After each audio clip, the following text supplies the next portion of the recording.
आज मैं आपके साथ चना दाल पूड़ी की रेसिपी शेयर करने जा रही हूँ। ये पूड़ी ना ज़्यादातर यूपी और बिहार में बनाई जाती है, खाने में बहुत ही टेस्टी होती है। आज मैं आपके साथ इतना सिंपल तरीका शेयर करने जा रही हूँ ना, इस तरीके से अगर आप बनाओगे तो आपकी पूड़ी बिल्कुल भी नहीं फटने वाली, सारी पूड़ी फूली फूली बनेगी। बहुत लोगों की शिकायत होती है जब वो पूड़ी तलते हैं ना तो उनकी पूड़ी ऑयल में फट जाती है, ऑयल खराब हो जाता है। तो आज पूरी शिकायत मैं दूर कर दूंगी, तो वीडियो को फुल वॉच कीजिएगा। उससे पहले आपसे रिक्वेस्ट है, अगर आपने मेरे चैनल को सब्सक्राइब नहीं किया तो प्लीज सब्सक्राइब कर लीजिएगा। यहाँ पर मैंने चना दाल ले लिया है, जिसे मैंने ना 6 घंटे तक भिगो कर रखा था। ये वेट में 400 ग्राम है। इसे अब हम उबाल लेंगे। इसमें अभी कुछ हम नहीं ऐड करेंगे, सिंपल सा इसे हमें उबाल लेना है। ½ लीटर पानी डाला, एक उबाल आने तक हाई फ्लेम पर, फिर मीडियम फ्लेम पर इसे 8 मिनट तक उबालेंगे, दाल उबल जाएगा। तो जब तक दाल उबल रहा है तब तक हम अपना आटा लगा लेते हैं। यहाँ पर 1.25 kg आटा मैंने लगा लिया है। नॉर्मल सा जैसे हम रोटी का आटा लगाते हैं ना, वैसे ही लगाना है, कुछ भी ऐड नहीं करना। रोटी से हल्का हार्ड आटा लगाइएगा। अब इसे ढककर 10 मिनट के लिए छोड़ देंगे। यहाँ पर देखिए दाल भी उबल चुका है।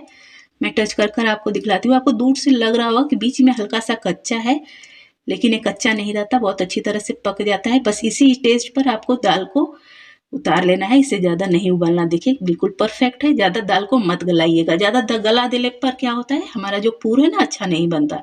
इसे छान लेंगे, सिर्फ 2 मिनट तक ठंडा होने के लिए छोड़ेंगे, इससे ज़्यादा नहीं छोड़ेंगे। सिर्फ हल्का सा हवा लग जाए, हल्का ठंडा हो जाए। 2 मिनट हो चुके हैं, अब इसे हम पीस लेंगे। तो यहाँ पर इस स्टेज पर जब हम पीसते हैं ना तो दाल बहुत अच्छी तरह से पीस जाता है। ज़्यादा ठंडा हो जाने पर ना, जो बीच वाला हल्का हमको देखने में कच्चा लग रहा है ना, तो बहुत ज़्यादा कच्चा टाइप में हो जाता है, तो भी अच्छा नहीं पीसता। तो हल्का ठंडा कर कर ही हमें इसे पीस लेना होता है। तो सारा दाल मैंने पीस लिया है। देखिए ये मेरा अंतिम बैच है और कितना अच्छा सा ये पीस चुका है। बिल्कुल भी मिक्सर में लगता नहीं है, चिपकता नहीं है, बहुत आसानी से पीस जाता है। मैंने 3 बैच में सारे दाल को पीसा है। तो अब मैं इसमें ऐड कर रही हूँ हल्दी पाउडर हाफ चम्मच जीरा और स्वाद अनुसार नमक ऐड करेंगे। इस स्टेज पर हम हल्दी नमक जीरा ये सब ऐड करते हैं ना, तो इसका टेस्ट बहुत अच्छा आता है और हमें जैसे कंफ्यूजन नहीं होती कि हमें कितना डालना है, कैसा लगे, ज़्यादा हो जाएगा कम हो जाएगा। अभी इस स्टेज पर आप लेकर चेक भी कर सकते हो कि नमक कितना है, अभी और नमक डालना है या नहीं डालना है। तो स्टफिंग हमारी रेडी हो चुकी है। मैंने बिल्कुल सिंपल सी स्टफिंग बनाई है, जो स्टफिंग हमारे यहाँ पर बनती है। तभी आटे को हम थोड़ा सा और सॉफ्ट कर लेंगे। इसमें मैंने 2 चम्मच ऑयल डाला है। जिस ऑयल से आपको तलना होता है ना, उसी ऑयल से आपको आटे को चिकना करना होता है। ऐसे करने से क्या होता है ना, इसमें ऑयल भी हम ज़्यादा नहीं डालते तो भी हमारी जो ये पूड़ी बनती है ना, बहुत अच्छी खस्ता बनती है। बिल्कुल ऐसा नहीं लगता कि इसे हमने आटे से बनाया है। इसका स्वाद बहुत अच्छा आता है। तो अब चलिए पूड़ी बना लेते हैं। यहाँ पर मैंने लोई ले ली है। तो आपको जितनी बड़ी या छोटी पूड़ी बनानी हो उसी हिसाब से आपको लोई ले लेनी है। तो यहाँ पर आप देख सकते हो मैंने रोटी से थोड़ी सी छोटी ली है, मतलब कोई कोई तो इतनी बड़ी रोटी भी खाता है। तो यहाँ पर इसका पहले हम कटोरी बना लेंगे। कटोरी में स्टफिंग को भरेंगे। आप जितना स्टफिंग भरना चाहो, कम या ज़्यादा, इस स्टफिंग को भर सकते हो। ये स्टफिंग ऐसा होता है ना कि कहीं भी फैल जाता है, जल्दी फटता नहीं है बेलते वक्त। तो इसे हाथों से घुमा घुमा कर हमें इसका मुंह बंद कर देना होता है। देखिए अंगूठे से जब स्टफिंग बाहर आने लगा है तो इसे प्रेस कर कर भीतर ढकेल देंगे और ऐसे ही घुमाते हुए हम इसे ऊपर वाला कट कर कर आटा निकाल लेंगे और इसे हम दबाकर, हाथों से दबाकर इसे फैला देंगे। तो यहाँ पर अब इसे हल्के हाथों से हमें आटा लगाना है और बेल लेना है। बहुत ज़्यादा इसको प्रेस करते हुए नहीं बेलना, हल्के हाथों से बेल लेंगे और ऐसे हम सारी पूड़ी को तैयार कर लेंगे। मतलब मैं बेलते जाऊंगी और तलते जाऊंगी, मैं एक बार में बेल कर रखती नहीं हूँ। यहाँ पर मैंने ऑयल गर्म होने के लिए रख दिया है, तो ऑयल को चेक कर लेते हैं। जब हमारा आटा ऊपर आ जाएगा ना, तो जानिए बिल्कुल परफेक्ट ऑयल गर्म है।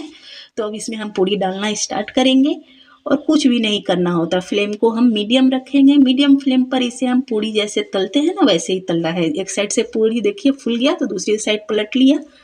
अब दोनों साइड से हमें लाल लाल कर कर इस पूड़ी को तलना होता है। ज़्यादा वाइट इस पूड़ी को हम नहीं निकालते, क्योंकि इसे हमें अंदर तक अच्छी तरह से सेकना होता है। तो यहाँ पर देखिए कितनी अच्छी फूली फूली पूड़ी तैयार हो रही है। तो आपको पूड़ी को एक साइड से जब फूल जाए तो तुरंत ही पलटना होता है। थोड़ा देर हो जाएगा ना तो क्या होगा कि हमारी पूड़ी फट जाएगी। तो यहाँ पर मैंने देखिए एक साथ 3-3 पूड़ियाँ डाल दी है। तो इसी तरह से हम सारी पूड़ी को तल लेंगे।